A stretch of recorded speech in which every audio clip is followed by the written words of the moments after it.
Amal'S Ramadan, written by Amy Maranville and illustrated by Joshua Stevens. Early one summer morning, before the sun peeked over the edge of the horizon, my mother pressed her hand gently to my shoulder to wake me. "Amal," she said, "it's time to eat." Careful not to wake my brother Yusuf, I climbed down the ladder from my bunk bed, thumping down the stairs, and found my family in the kitchen. The table was set for suhoor, the morning meal of Ramadan. "Good morning, Amal," said my Nana. "Good morning, everyone," I said, rubbing my eyes. My mother put a bowl in front of me filled with halim. Halim is a creamy wheat porridge topped with lamb meat. It's a breakfast that helps keep us full all day. I scooped out a big spoonful and smiled as the familiar flavor woke me up.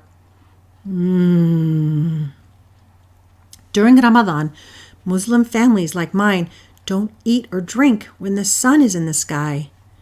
We also pray and try to be better people. When I was younger, like my brother Yusuf, my parents said I was too small to do the fast. I had to concentrate in school, and I needed lots of food and water. So I'd pray with my family and look forward to Eid, the celebration at the end of Ramadan, when my grandparents came and we all ate together. But at 12 years old, I was old enough to try to do a full fast. I was so excited. As we finished our suhoor on the first morning, my parents spent time explaining the importance of paying attention to my body. "Sometimes being hungry can make you feel dizzy," my mom said. "Sometimes it can make you grumpy or sad," my dad said. "So make sure you tell your counselor if you don't feel like yourself," said my mother. In the morning light of our family kitchen, all their advice seemed silly. I would be fine. At first, everything was fine. My father dropped my brother and me at summer camp, reminding me to let someone know if you aren't feeling well. I ran around with my friends, went swimming, and made a birdhouse with lots of blue sparkles. At lunch, I was hungry, but also excited to get my first chance to fast. "Why aren't you eating?" my friend Kenya asked. "I'm Muslim," I told her, "and during Ramadan, we don't eat when the sun is out." "What? All day?" my friend Charlie asked. "Yep," I said proudly, "all day." "Wow, you must be so hungry," said Kenya, biting into one of her cookies. The cookie looked good. It had chocolate chip and coconut flakes.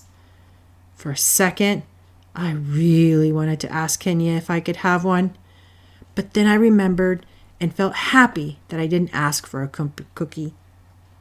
Soon, lunch was over. "Let's play tag," Kenya said. "Great idea," said Charlie. "I'll be it." We chased each other laughing. Then all of a sudden, my head started spinning. I tried to keep running, but I only got dizzier. At first, I was scared and felt confused. But then I remembered what my parents said. I went to my counselor and told her I didn't feel well. The counselor made me go to the camp nurse. I was afraid. Would they make me break my fast? The nurse called my mother, and she asked to talk to me. "Amal, my Sheila, what is wrong?" I started to cry. "I feel dizzy, Mama." "Oh, sweetie, don't cry. Remember, we told you your first fast would be hard." "I don't want to stop fasting," I sniffled. "I know, my love, I know."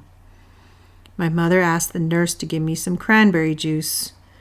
Usually, Muslims don't drink during the day when they are fasting. I felt ashamed as I drank the small cup of juice. My head felt better, but my heart felt heavy.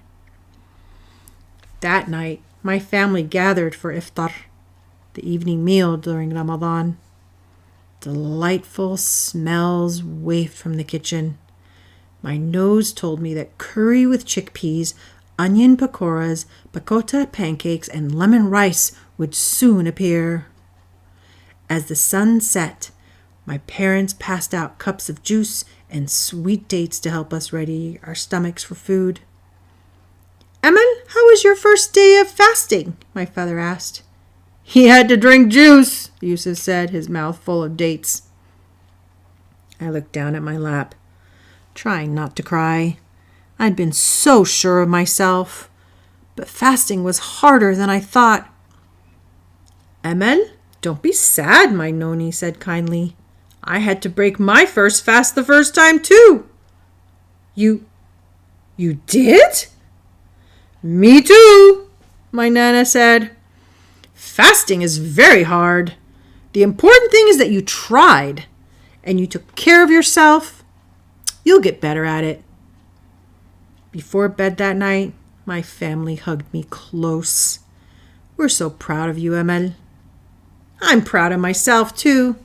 And tomorrow I would try again."